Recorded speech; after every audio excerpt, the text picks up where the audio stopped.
here's the view.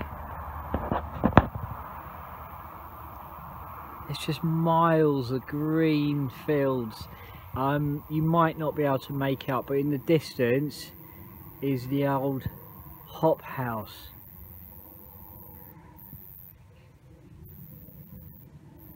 Stunning. And the beautiful thing about this route is it passes several disused railway stations, and it's almost as if they're just floating in time. It's just really, really beautiful, especially this time of year. It's been a while since I've been out this way, but where I'm sitting is quite an important place for me. Several years ago, I done a video along the lines of, is there anybody there? I will put a link into this video, and I remember talking about a time where I was really, really lost, and I reached out for the innate, I reached out for guidance, I reached out for spirit. You know, no matter what has happened in this life, I've always had a sense of being well guided, or a sense of guidance, sense of orientation, a sense of almost like my inner compass guiding me. So at times of great change, or times of things, you know, turning inside out or upside down, I've always been able to kind of rely on that sense of guidance. And when I cut that video, I was talking about a time where I reached out and it was like there was nothing there, there was nobody there, there was no sense of guidance, no sense of a presence around me, you know, reassuring me, kind of giving me that feeling of comfort and guidance. There was absolute nothing. As I say, I will put a link into this video. And the kind of nuts and bolts of that experience was that went on for around about 9 months. Just complete nothing. And what happened is I was forced to go inside even deeper and start working things out myself.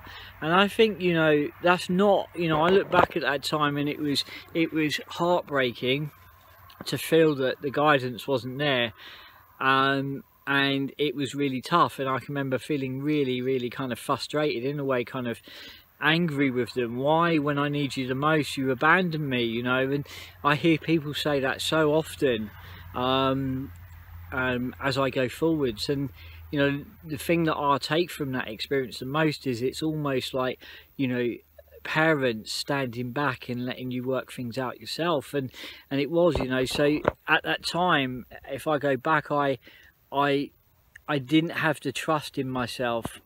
Or another way to put it is that they taught me completely to trust myself beyond the innate. It's almost like having a GPS and your GPS fails and you have to rely back on yourself and compass and maps. You know, it was very much like that. I had to learn to reorientate.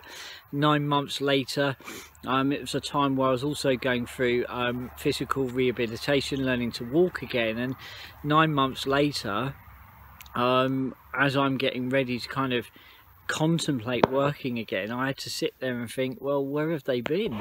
And you know, as I started to get literally back on my feet, the presences started to reappear. And I remember feeling, you know, at first annoyed and then kind of smiling and chuckling, because actually, you know, I'd overcome that. And what I realized was I was trusting myself and I was navigating. Instead of kind of asking spirit what they thought, I was asking myself what I thought. And that's the important piece of information. So where I'm sitting right now is a bench that I would cycle to in around that sort of time just before that happened. So it was probably about two and a half months before that sort of kind of happened, at the beginning of that journey. And it was a 9-month journey of kind of getting back up onto my feet. So, you know, I remember sitting here and getting a sense that things were not what they seem, and they're about to change, and feeling quite lost before it even happened. And I remember sitting here feeling really lost. And what was interesting was the track that I'm on, if you kind of go west, it goes back to where I come from. So I'd moved, and I remember sitting here feeling that it wouldn't be long before I'm the other side of this track. I'm heading back to where I come from. But it was a place where I'd sat and I felt so lost. And it's interesting, I thought, you know, I'm going to stop here for 5 minutes. I'm going to catch my breath, have some water, have a few snacks, as we've done a few miles. And I thought to myself, blow me, it's the bench that I used to come, and I felt really lost. And you know, sitting here today, it makes you realise that how far you can come in life, and how far things change, and how much things change. You know, those things do pass. We do get on the other side of them. I think the key to it is trust. I think the key is working at it. The key is trying to, you know, nurture and almost find those embers of hope, and then just breathe life into them.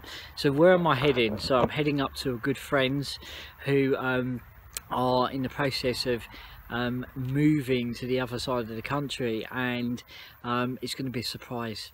It's going to be a surprise for one of them at least, and I'm really looking forward to that. But I'll catch you on the way back and share some more with you. But yeah, it's a beautiful day, and just remember that, you know, at those times of greatest change is, you know, dig deep, you will find those embers of hope, and it's about just breathing life into them and knowing that we do get the other side of things. Sometimes it takes time, sometimes it takes some nurture, some patience, some grit, resilience, some strength, some courage, some honesty. But you know, like all journeys, it's gently about putting one foot in front of the other. I'll see you on the way back, guys. Speak soon. Bye bye. Oh, P.S. So funny, isn't it? So good friends that I'm cycling up to see. One of them that I'm about to surprise as I finish the video. As I was kind of watching some of it back, finishing off my drink, the phone rings, and it's him. Of course I never picked up. I would say I'm about, I don't know, 6, 7, maybe 8 miles at the most from where they are. I kind of got an hour to get there. I'm going to stop and get something to eat. Something substantial to eat. But that's ironic, isn't it? It just goes to show you, you know, is I'm kind of putting out that thought. He's incredibly in tune, and I just wonder, you know, his voicemail was yeah, I'm sitting here and you come to mind. You popped into my head, so I thought I'd give you a call. And of course I didn't take the call, but I listened back to the voicemail. Just goes to show you, doesn't it? Anyway, I thought I'd share that with you, and yeah, like I say, I'll see you on the way back, guys. Take care, bye.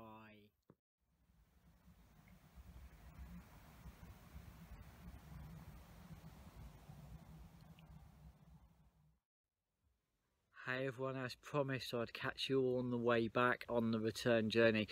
So what a wonderful, once again, what a wonderful 24 hours it's been, pedalling up to our dear friends and surprising them, but maybe not. As I said within this video, as I was cutting the video, thinking about them, thinking about the surprise, thinking about knocking on the door, and a minute after I put the phone down after the video, the phone rings and it's him, and the voicemail he left, you know, I never took the call, of course. The voicemail left was, hi Shane, I hope you're well, I hope this finds you good. I thought I'd catch up with you, keep you in the loop, and sitting here just having a cuppa, taking a moment, and you come clearly to mind. You know, these things are not by chance, are they? They're by design. You know, it's that whole thing of you know, feeling the ripples. And at that point I was literally probably only about half an hour away from them, But it was really lovely to see them all, share time with them. They're just about to make you know, an amazing, incredible move within their lives that is going to really enhance all of their lives. And it was just really beautiful to kind of spend that time with them, sit around the table. You know, I had this wonderful meal and kind of share experiences, share laughter, and for me, you know, also to be able to kind of say in a way goodbye to their home that is being, in a way, you know, such a part of our lives as well, and my family, you know, with the shared experiences that we've had there, and that was really, really lovely. And it was just one of those evenings that I remember for a long time. And as the evening went by, you know, kind of people would just kind of go off to bed, and left me and Matt sitting there finishing off a bottle of red and chatting until around 2 AM this morning.